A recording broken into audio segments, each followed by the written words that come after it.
Hi, it's Jim Hamill, the host of Pocono Mountains podcast, and this is episode 21 of season 2. That, my friends, is the unadulterated sound of nature.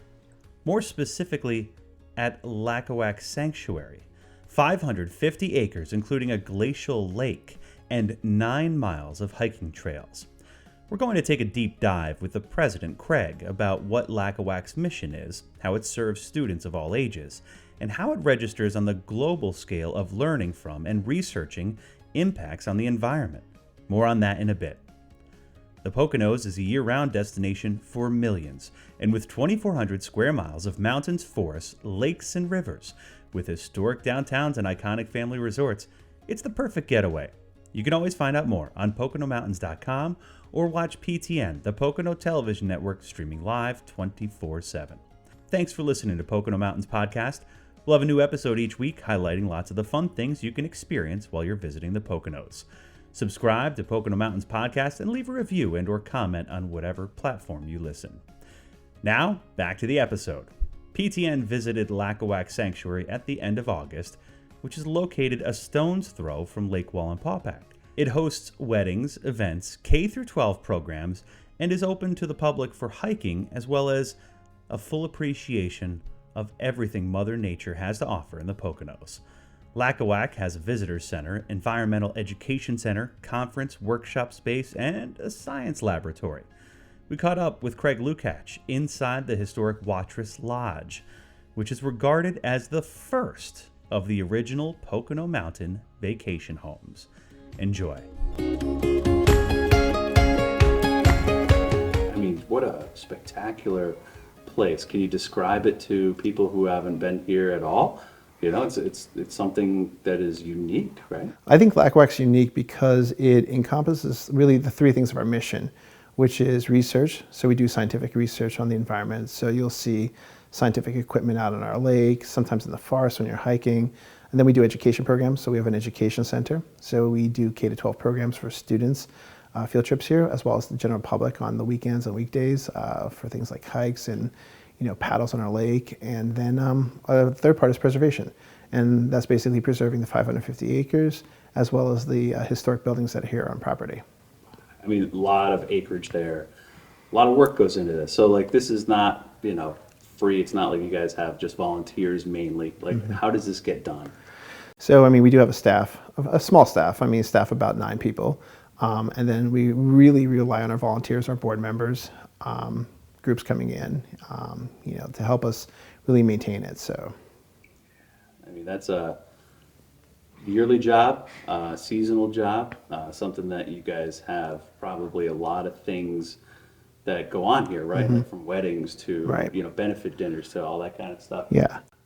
Yeah, we actually have, really our busiest seasons are the spring, summer, and fall. But I mean, we still get a lot of people here in the winter. A lot of our events are hosted during, obviously nicer weather and stuff like that. So weddings are in the spring and summer, fall, our public programs. But we run public programs all year round. But the property is open all year round for the general public just to come and hike. So, I mean, it's a year round maintaining the property, keeping the trails open, and it's always something going on, always something to be done or fixed, or there's a lot of challenges, but it's fun. The place has been around a while. Since 1966. Well, at least the foundation has. And then the property was developed in 1903 as a summer home.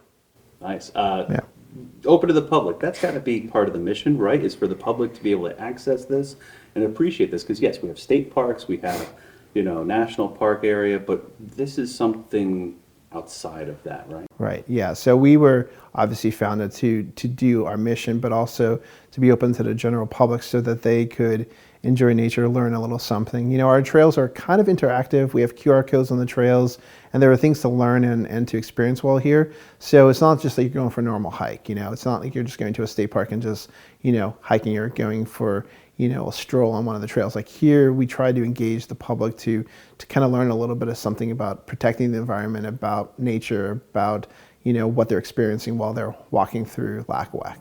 And so like K through 12 too. So you start them at all ages. Yeah. So, our good portion of our work is with K to 12 students. So we do go in the classrooms, of local schools, but our preference is for them to come to us because it's a little different, being in the classroom, giving them, something to touch and feel while they're there, but actually to see it, to overturn rocks, to see the salamanders out on the trail, to take the water samples, go under a microscope right here live is probably the best interactive. And a lot of kids these days don't really, not to say that kids don't get outside a lot today, but with this environment with technology today, there's a lot of not a lot of hands-on feel work, for kids to experience nature like that. So that's a big part of what we do. We have a good set of educators who are employed for Lacawac that basically run programs all year round. Yeah, I know. I came out, I think it was my son's kindergarten or first grade trip, that was out here. And, just to see those kids, probably some who may have never been here or may never step foot back here, but they get that opportunity at that age. And that can kind of foster for them an appreciation for preservation, for scientific research, and for just what nature has to offer. Yeah, right, exactly. Our tagline on our letterhead and on our website is shaping the next generation of Earth stewards and scientists. So we want to really shape that next generation. We figure, everyone can learn at any stage of their life, but getting them young enough is the time that we want to capture them, first grade, second grade, even high school students. But, by that point, they know what they want to do, but we want to make sure that they're still appreciating the environment even as they grow older, so. Not just the mission and, the youth, you're trying to also grow what these facilities can offer. I know that there's plans for the property adjacent to here that you guys acquired.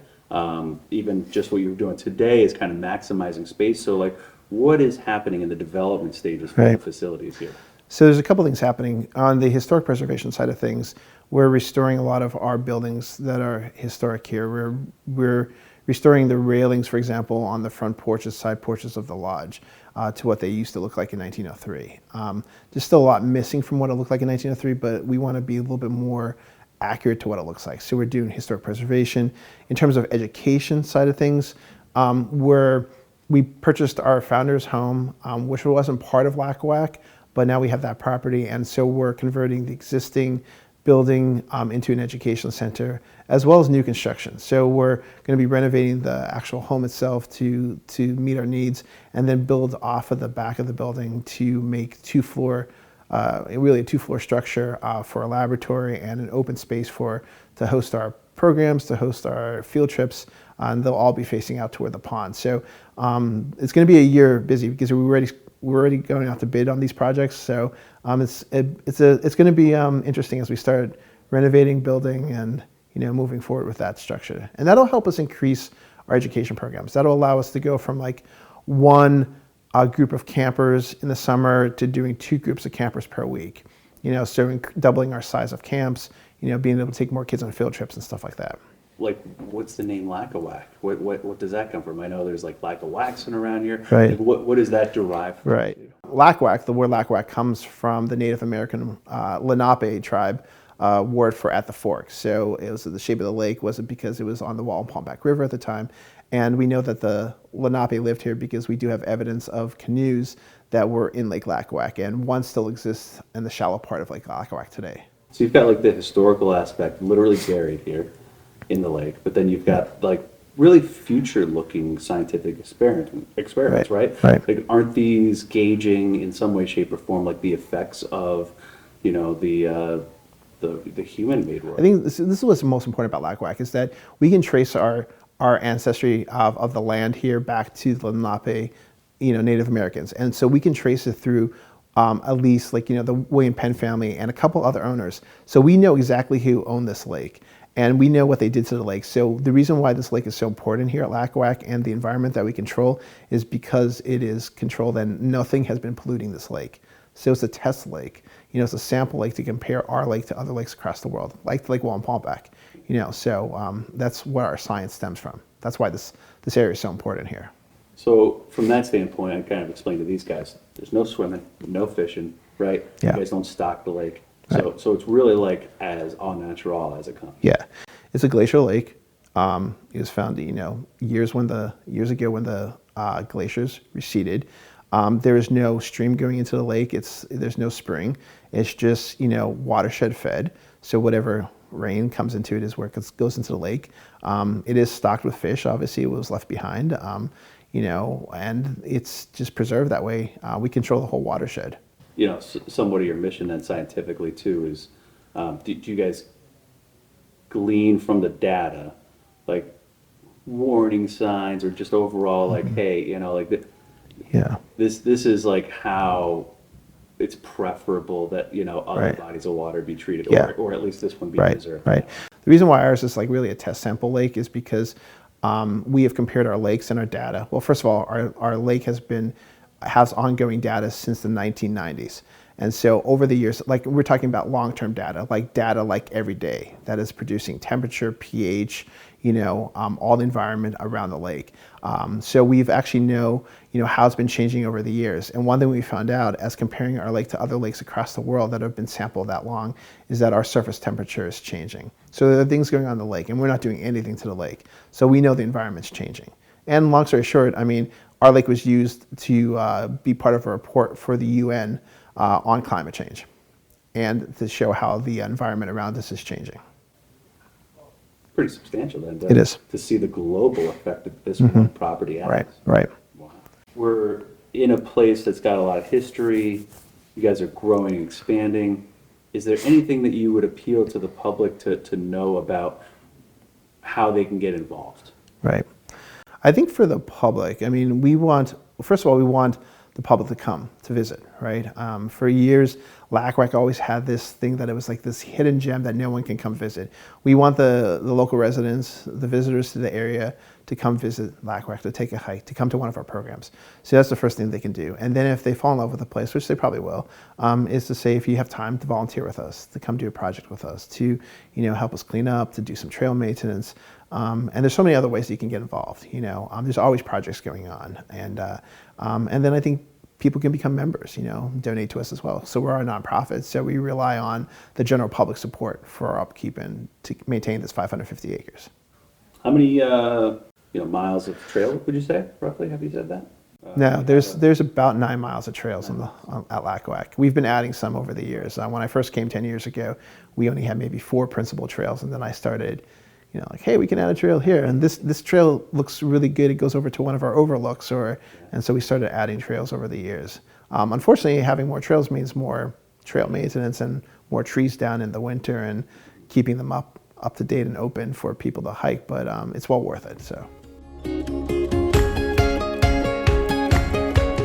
You can learn more about Lacawac Sanctuary at lacawac.org. That's LACAWAC.org.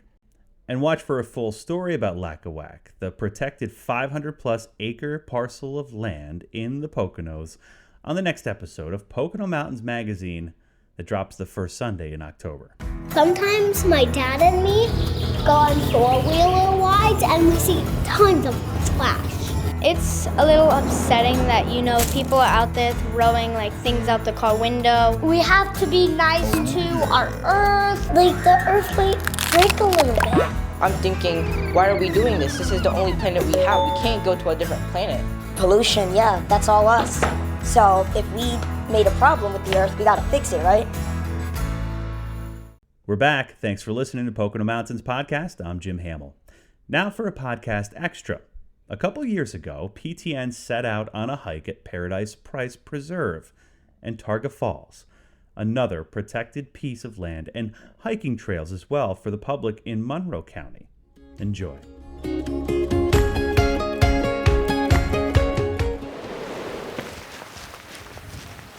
Every trail really is different.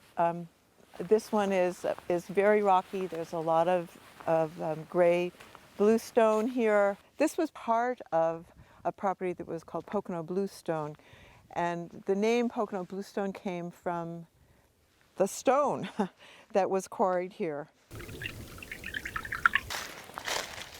Boots are a good idea on this trail, really almost any time of the year. When the trail is as wet as this one is, you might find egg masses of amphibians, but you're certainly going to find other plants and vegetation. We're looking at sphagnum moss, which is a plant that grows in wetlands, and you can see that it holds a lot of water, and was actually used by Paleo Indians for diapers, and it has sort of antiseptic properties, so if you have a cut, you can put some sphagnum moss on. So we've come to the edge of Browns Hill Preserve. I'm standing on the boundary between Browns Hill and Paradise Price Preserve. 777 acres that way, 100 acres that way. If you head straight down this path, that will take you down to the Broadhead Creek and the Targa Falls.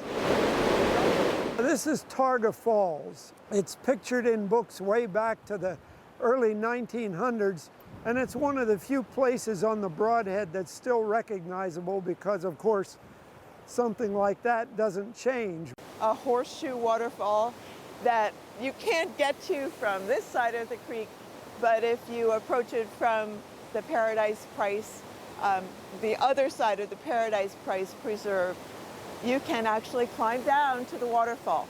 So they're going to be right under the current, right in the edge. And it's nice to have this little section open to the public, which was at one time all private. The Land Trust, Paradise Township have opened a lot of water, a lot of areas to the public that not too many years ago were not accessible. At this water level, of course, kayakers love it, but it's primarily a very important and well-used fishery, trout fishery. It's probably one of the most historic trout fisheries in the country. Being outdoors is important for people. We evolved in nature. We are part of nature. And so when you see somebody taking advantage of the creek like this, coming down the waterfall in a kayak, being part of the force of nature like that, it's a really terrific thing even to see, let alone to be able to do it. It just awakens every sense to be in the woods, especially near a creek.